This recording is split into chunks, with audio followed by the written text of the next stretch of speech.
Vuelven nuestros universos alternativos y en esta oportunidad nos centraremos en revelar cómo sería el palmarés de una hipotética Copa Interamericana de Selecciones, es decir, si existiría una especie de Supercopa entre el campeón de la Copa América y el campeón de la Copa Oro, o en otras palabras, como la finalísima versión Conmebol CONCACAF, una copa que insólitamente nunca se propuso realizarla en nuestra realidad y ni la habíamos propuesto en el canal en alguno de nuestros universos alternos. Esto hasta hoy, pues a continuación veremos cuántas ediciones se hubieran podido realizar en toda la historia y quiénes serían los ganadores en cada una de estas. Y hablando de ganadores, acá vuelven mis recomendaciones para jugar y apostar con OneXBet, así que veamos, acá me la voy a jugar en este partido por la Copa de la Liga Argentina entre River y Rosario Central. Yo me lo juego a que los dos equipos van a anotar goles, entonces si voy con unos 30.000 pesos colombianos, es decir, unos $7 y acierto, me podré estar ganando unos 66.000 pesos colombianos, lo que es lo mismo a unos 16 dolarucos. Así que ya ven lo fácil que es ganar una plata extra con OneXBet, y recuerden que si son nuevos y utilizan nuestro código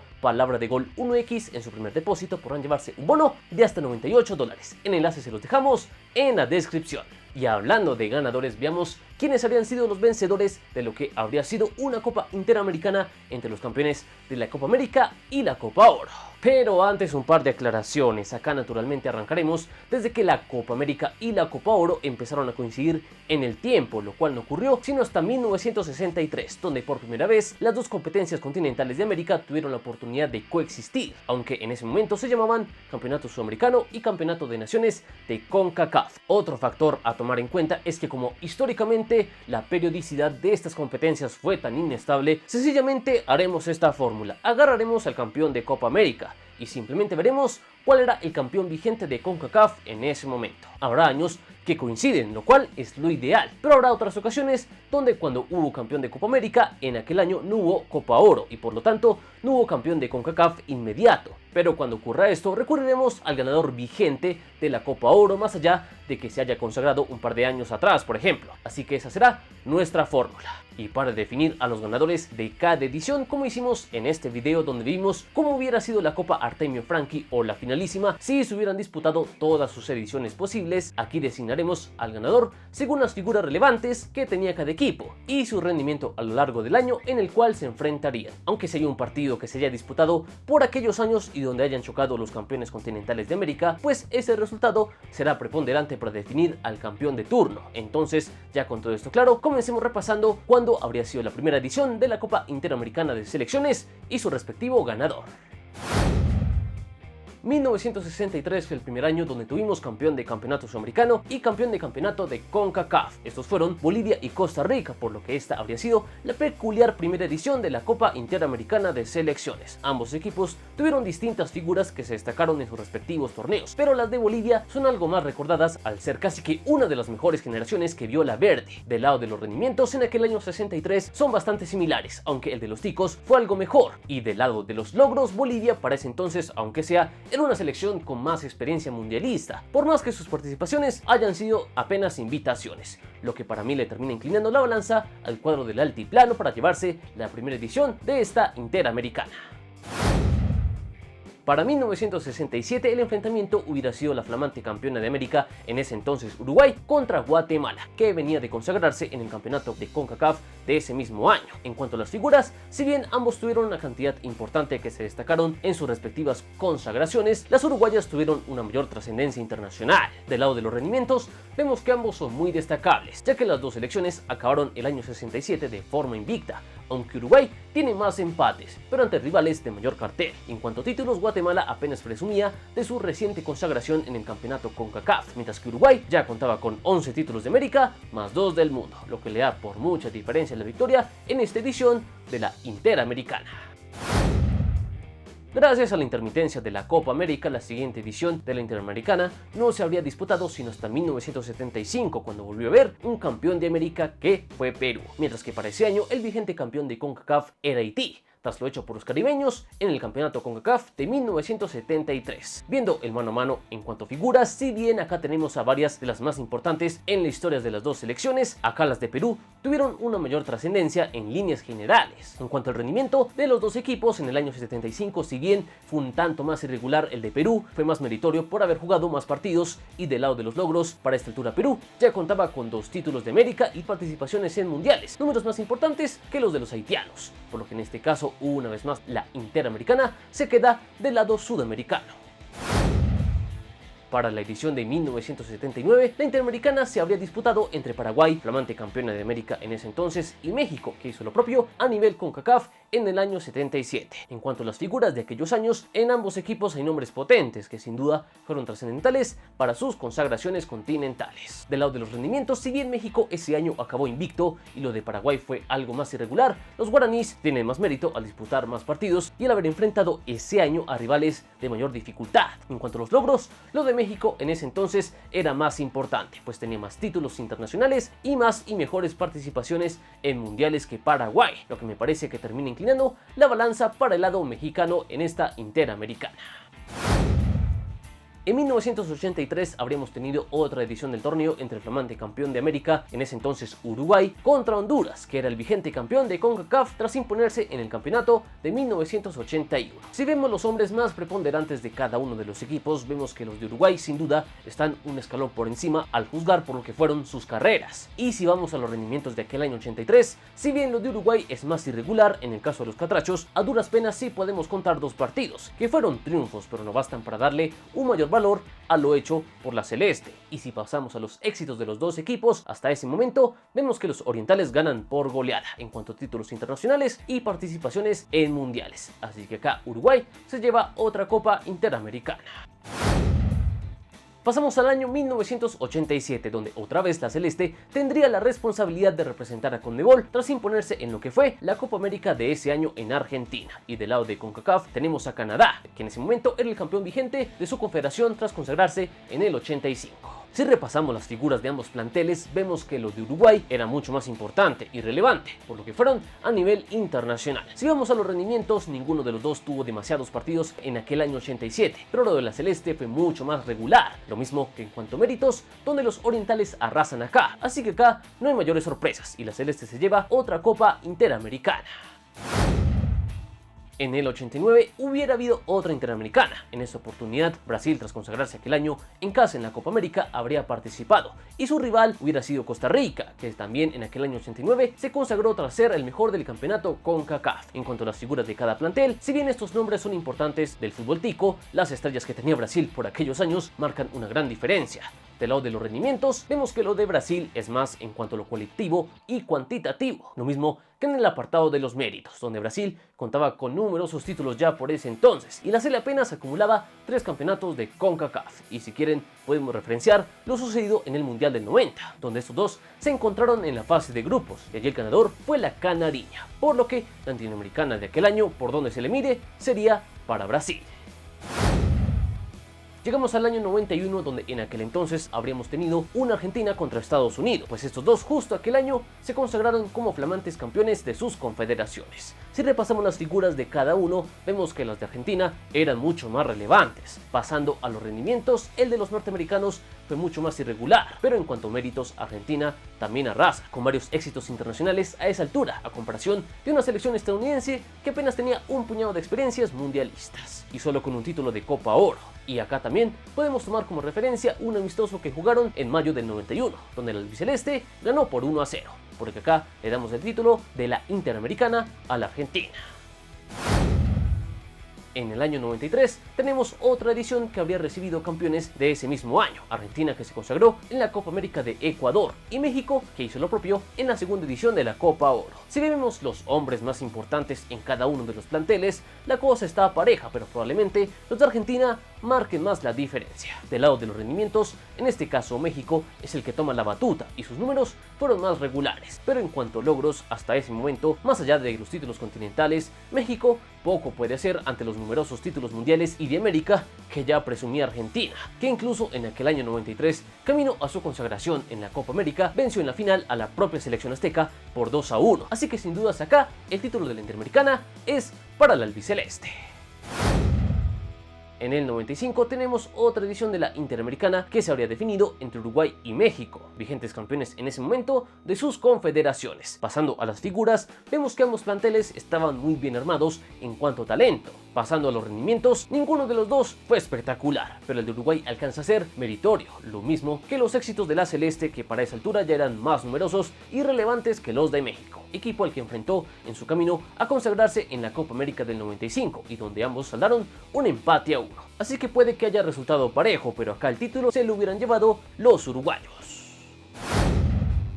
Vamos a 1997, donde tenemos un partido que se dio mucho por aquellos años, Brasil contra México, últimos campeones de sus respectivas confederaciones en aquel entonces. Acá vemos figuras muy relevantes en ambos equipos, pero difícilmente en cuanto a calidad, las mexicanas superen a lo que fueron las figuras del Scratch. Por otro lado, en cuanto a lo que fue el rendimiento de los dos en aquel año 97, lo de ambos fue bastante correcto, pero Brasil acá una vez más saca la diferencia con una regularidad aplastante. Y qué decir de los éxitos de las dos selecciones a esa altura, donde Brasil ya presumía de 4 títulos del mundo, entre otros logros, y también podemos contar el triunfo brasileño en aquel año 97 sobre México por la Copa América, lo que termina de conformar este nuevo título de la canariña en la Interamericana. Tenemos ahora la edición de esta Interamericana donde se repiten los protagonistas de la última vez, con una Brasil que venía de conquistar el bicampeonato de América, lo mismo que México, que venía de ganar en el 98 una nueva Copa Oro, por lo que en cuanto a figuras vemos que la cosa era muy parecida, aunque de nuevo por nombres la canariña parecía tener algo más. Pasando a los rendimientos, de nuevo los dos equipos tuvieron años bastante regulares, pero Brasil fue algo más constante, y de nuevo en el terreno de los éxitos, los títulos mundiales y de América de la canariña sacan la diferencia sobre los éxitos de México. Aunque ojo que justo en ese año 99 México le ganó una Copa Confederaciones a Brasil en la gran final que se definió por 4-3 a favor de los aztecas, a los cuales hay que reconocerles este triunfo, por lo que México acá se queda con la Interamericana. Pasamos al nuevo milenio con la Interamericana del 2001, que habría citado al flamante campeón de América Colombia y a Canadá, que venía de dar el golpe en la edición del año 2000 de la Copa Oro. Viendo las figuras de ambos equipos, vemos que son dos generaciones que dejaron huella en sus selecciones, pero si bien los mejores días de la colombiana ya habían pasado, alcanzaron a tener, aunque sea mayor trascendencia, que las de los Canucks. En cuanto a los rendimientos, el contraste es claro. El gran andar de Colombia supera al pobre año 2001 de los canadienses, diferencias que también se ven en los logros de cada seleccionado a esas alturas, donde Colombia presumía de más asistencias a mundiales, aunque ojo que Canadá puede decir que le ganó a Colombia la final de la Copa Oro 2000, pero ese fue otro año, y en los otros apartados el vencedor con diferencia es Colombia, así que es parejo, pero pienso que acá la Interamericana se la habría llevado la tricolor. Pasamos al 2004, donde tenemos otro Brasil contra México, la canariña por consagrarse en ese año en la Copa América de Perú, mientras que México habría recuperado el trono en la Copa Oro 2003. Repasando las figuras de los dos equipos, a pesar de que hay nombres importantes de lado y lado, lo de Brasil de nuevo luce más completo. En cuanto a los rendimientos, en aquel año lo de México fue superior, pues logró mayor regularidad y firmó más triunfos que la verde amarela. Aunque eso sí, en cuanto a éxitos hasta ese momento, lo de Brasil ya era escandaloso, con 5 títulos del mundo a sus espaldas. Y una nueva consagración de América donde precisamente derrotó a México en un partido por los cuartos de final, donde la canariña se impuso con autoridad por 4-0. Así que acá, una vez más Brasil saca la casta y se lleva una nueva Interamericana. Vamos al año 2007, donde hubo Copa América y Copa Oro, y allí los participantes de la Interamericana habrían sido los flamantes vencedores Brasil y Estados Unidos. En cuanto a las figuras, hay nombres pesados de lado y lado, pero la cantidad y la calidad de los cracks de la verde amarela sacan pecho acá. En cuanto a los rendimientos de aquel año 2007, la cosa fue bastante pareja, aunque los norteamericanos perdieron algunos partidos más. Y si pasamos a los méritos de los dos, acá ya no hay discusiones, y vemos que Brasil ya era toda una selección con grandes registros, a diferencia de Estados Unidos, que seguía labrando su camino a nivel de títulos continentales y participaciones en mundiales. Y de hecho, en un amistoso entre estos dos, en aquel 2007, Brasil fue la vencedora por 4-2. Entonces acá, una vez más el título se lo lleva la canariña. Tenemos ahora lo que habría sido la Interamericana del año 2011, donde hubo Copa América y Copa Oro. así que los protagonistas acá habrían sido Uruguay y México, flamantes ganadores de sus confederaciones. Si recordamos lo que eran las figuras de aquellos años, aquí vemos que las cosas favorecen a un Uruguay con una serie de jugadores que logró ser más determinante a nivel internacional. Si vamos a los rendimientos, la cosa fue muy pareja entre estos dos equipos, que tuvieron un 2011 bastante bueno de lado y lado. Y si vamos a los méritos de los dos, si bien México ya había crecido en éxitos continentales y participaciones mundialistas, los numerosos títulos de Uruguay siguen sacando la diferencia acá, y de hecho, camino al título de América del 2011, Uruguay se enfrentó a México en la fase de grupos y le superó por la mínima. Una razón más para creer que acá la Interamericana hubiera ido de nuevo a manos de los orientales. Tenemos ahora la edición 2015 de esta Interamericana, que habría citado a los campeones continentales de aquel año. Chile del lado de CONMEBOL y México del lado de CONCACAF. Si vemos los planteles campeones, hay nombres interesantes, pero al tratarse de una generación dorada chilena que estaba en su prime, sin dudas acá sacan ventaja. Del lado de los rendimientos, los dos tuvieron buenos números aquel año, pero Chile le rindió un poco mejor a pesar de disputar menos partidos. Y en cuanto a los méritos, aquí sale ganando México, que presume de más títulos continentales y más participaciones en los mundiales. Aunque hay que decir que en aquel año 2015 se toparon por la Copa América en un gran partido que acabó 3-3. Así que está parejo, pero por detalles acá, Chile y su generación dorada seguramente se habrían salido con la suya. Así que esta Interamericana es parda roja. Vamos a una edición particular de la Interamericana que se habría disputado en 2017, ya que, para no repetir el mismo duelo del 2015, el Chile campeón de la Copa América Centenario se habría citado con el ganador de la Copa Oro 2017, Estados Unidos. Así que vamos con este enfrentamiento. En cuanto a las figuras de lado y lado, acá las estrellas consolidadas de Chile superan a estas figuras estadounidenses que estaban en medio de una transición. Si vamos a los rendimientos, acá Chile y su irregularidad característica de hoy en día ya se manifestaba acá, lo que contrasta con un rendimiento de los norteamericanos que dentro de todo alcanza a ser más positivo. Y si vamos hacia los méritos de cada equipo, numéricamente por éxitos continentales y participaciones en mundiales, lo de los Yankees es más meritorio. Así que entre los dos equipos que insólitamente se perdieron el Mundial de Rusia, acá por números el que salva más las papeletas es Estados Unidos, que se lleva esta edición de la Interamericana. Pasamos a la edición 2019, que revive un viejo clásico de esta competencia, Brasil contra México, quienes se consagraron en aquel año a nivel continental. En cuanto a las figuras de ambos planteles, sin duda los jugadores brasileños en ese momento tenían más cartel que esta generación mexicana que estaba en medio de una transición. En cuanto al rendimiento, México saca la ventaja acá, ya que fue un tanto más constante que Brasil. Y del lado de los méritos de cada equipo, acá de nuevo Brasil impone su jerarquía con más títulos y más relevancia en los mundiales. Así que en esta nueva final, entre estos dos, Brasil es el que una vez más marca la diferencia y se lleva la copa. Vamos con la última edición de la Interamericana que se hubiera podido disputar, la de 2021, donde hubo Copa América ganada por Argentina y una Copa Oro donde se impuso Estados Unidos. Así que veamos quién se impone acá. Del lado de las figuras, Censo de la Escaloneta supera con creces a la irrupción de estos jóvenes estadounidenses que brillaron, pero que no tenían demasiado recorrido internacional a esa altura. Si vamos a cómo fue el rendimiento de cada equipo en el 2021, vemos que si bien los dos alcanzan a destacar, el impresionante invicto del equipo de Scaloni ya nos mostraba su potencial con este tipo de números. Y ya, del lado de los éxitos de cada equipo, sin duda acá Argentina le da un repaso a Estados Unidos. Así que acá de nuevo, el cuadro que se impone es el de CONMEBOL. Pero y si aprovechamos que este partido se pudo haber dado recientemente y lo simulamos como si hubiera sido un encuentro que se hubiera dado en el pasado Mundial de Qatar, donde ambos equipos llegaban como flamantes campeones continentales, bueno, según esta realidad, la iniciativa la habría tomado Estados Unidos, con dos ataques claros como este remate de Timothy Weah que salvó el Dibu por arriba, y este otro mano a mano con Ferreira que de nuevo exigió al arquero argentino. Pero al segundo tiempo, gracias a esta combinación rápida en el área de los estadounidenses,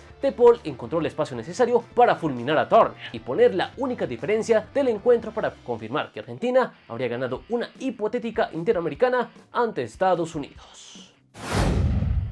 Y antes de ir al palmarés, acá ya podemos plantear cómo sería la próxima Interamericana, pues en este 2023 tuvimos campeón de Copa Oro y ese fue México, que de la mano de la Jimmy Neta recuperó su trono y ahora espera por el campeón de CONMEBOL que saldrá de la próxima Copa América 2024. ¿Será alguno de los favoritos? ¿Habrá alguno de CONCACAF que dé la sorpresa? ¿O la Jimmy Neta saldrá de nuevo vencedora y de forma inédita ganará la Interamericana de manera automática? Bueno, lo sabremos cuando se conozca el campeón de la Copa América del otro año. Entonces, mientras esperamos, vemos cómo sería el palmarés hasta el momento de esta Copa Interamericana de selecciones. Primero tenemos un lote de 5 selecciones con un título para cada una: Bolivia, Perú, Colombia, Chile y Estados Unidos. Luego le sigue México, que es el único que tendría 2 títulos. Algo más adelante se ubica Argentina con 3 consagraciones y luego tenemos un empate técnico entre Uruguay y Brasil, pues los dos tienen 5 títulos, así que estos dos serían los gigantes de esta Interamericana de Selecciones, donde hay un claro dominio de CONMEBOL, pero CONCACAF se las arregla para meter 3 campeones.